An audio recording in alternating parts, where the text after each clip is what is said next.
What's the meaning of crabapple?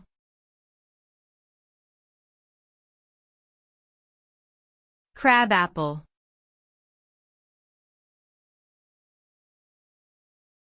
Crabapple.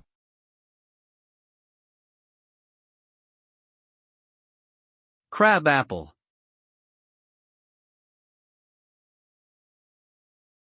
Crabapple.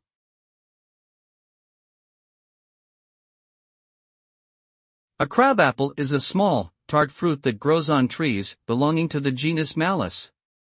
These apples are typically no larger than 2 inches in diameter and are often used to make jellies, jams, and cider due to their high pectin content.